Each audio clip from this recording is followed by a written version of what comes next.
Saudara Presiden Joko Widodo menilai situasi pemilu 2024 ini terkadang menjadi sedikit memanas karena sejumlah hal. Tetapi situasi yang panas itu jangan kemudian dikompor-kompori untuk menjadi semakin panas. Awalnya Joko Widodo meminta para pengusaha untuk tidak takut untuk berinvestasi di IKN, saudara. Joko Widodo pun memastikan pembangunan IKN akan terus dilanjutkan. Walaupun 2024 nanti Presiden akan berganti dari dirinya ke pemenang Pilpres 2024. Joko Widodo lantas menyinggung dinamika politik menjelang pemilu 2024. Ia pun menggaransi agar pengusaha tidak takut berinvestasi di IKN meski saat ini hingga tahun depan Indonesia sedang melaksanakan proses demokrasi. Takut apa lagi? Takut pemilu. Ini kadang-kadang apa? Kita ini kan sudah berapa kali pemilu langsung. 2024, 2009, 2014, 2019. Ya kalau mau pemilu anget-anget dikit agak-agak panas kan nggak apa-apa. Yang paling penting Bapak Ibu jangan beli kipas itu. Ngipasin.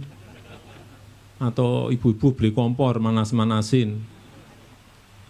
Udah lah, kita ini saya lihat sudah semakin dewasa dalam berdemokrasi. Perbedaan itu biasa.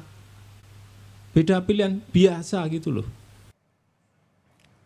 Presiden Joko Widodo menilai situasi pemilu 2024 memang terkadang sedikit panas, tetapi situasi yang panas itu jangan kemudian dikompor-kompori untuk menjadi semakin panas, saudara.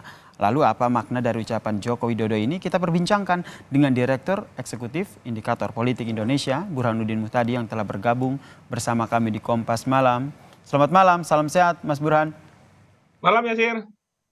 Ini situasi yang panas, kata Presiden Joko Widodo, jangan dipanas-panasi. Anda membacanya seperti apa nih ungkapan Presiden Joko Widodo?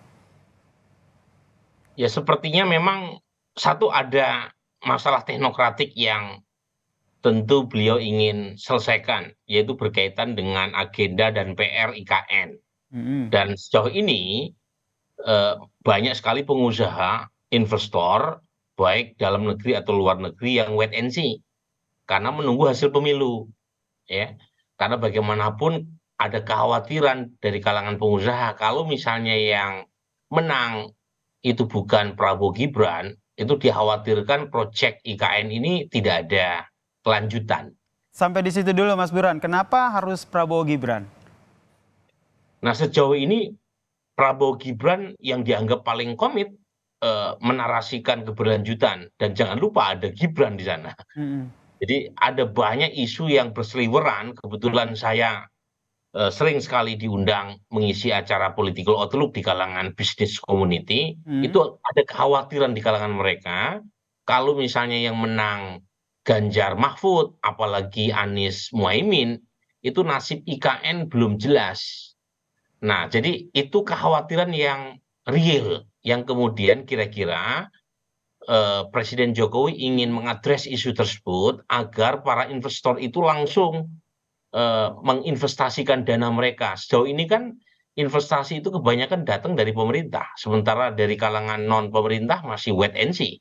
Nah, Jadi pertanyaannya, saya potong sebentar. Ini menarik seperti yang tadi Anda sampaikan, apalagi kalau yang menang Prabowo Gibran begitu, ini lebih aman menurut Anda.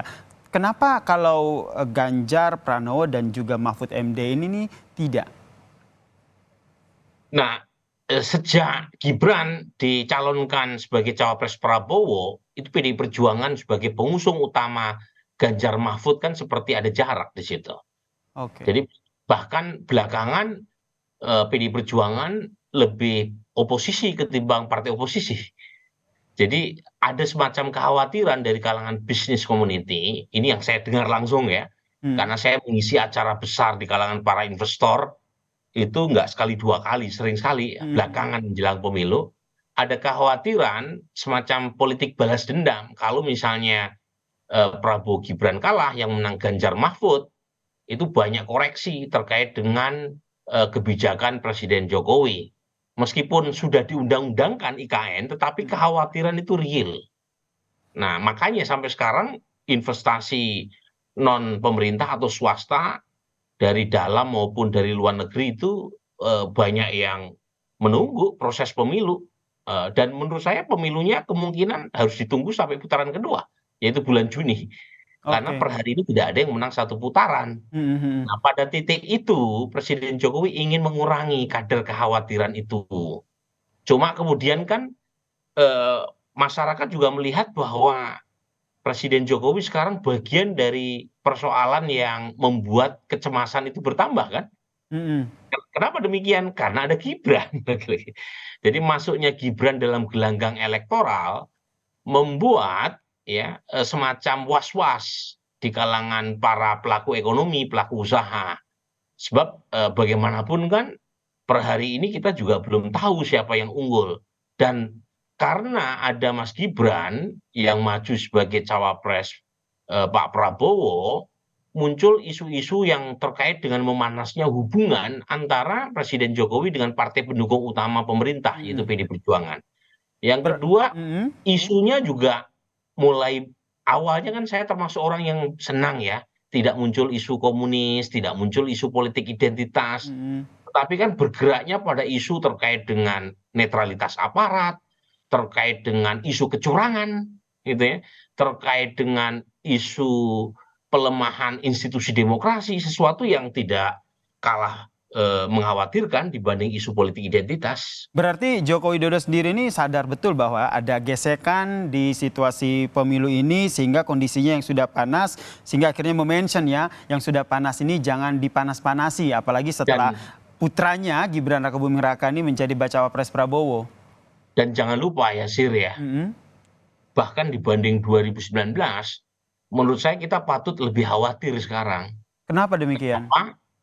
Karena di 2019 itu eh, Presiden Jokowi bersama Kiai Ma'ruf Amin itu didukung oleh semua elemen yang sedang mendapatkan mandat demokratik sebagai penguasa. Jadi partai pemerintah itu ngumpul semua Mhm.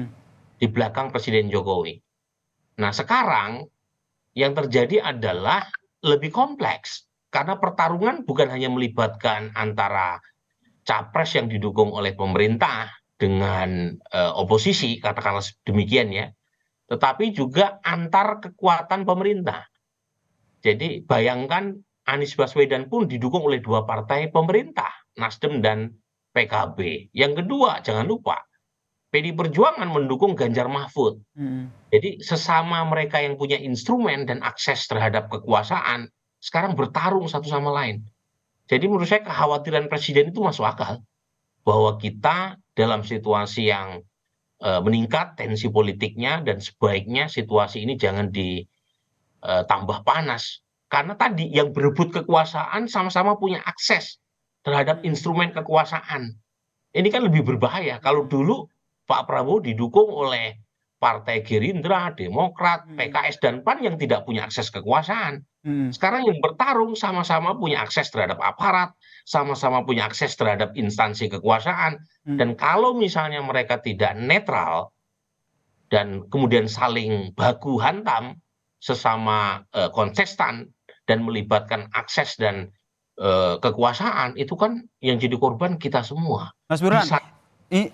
ini cukup tidak dengan hanya menyampaikan bahwa ini sudah panas, jangan dipanas-panasi. Tapi kalau kita lihat akar permasalahannya kan sebenarnya muncul dari ketidakharmonisan begitu hubungan antara Joko Widodo dan juga PDIP yang kemudian renggang gitu. Kedepannya apa sebenarnya yang harus dilakukan Nah, sehingga kita juga akhirnya bisa mendapatkan pemilu yang damai begitu, jangan dipanas-panasin.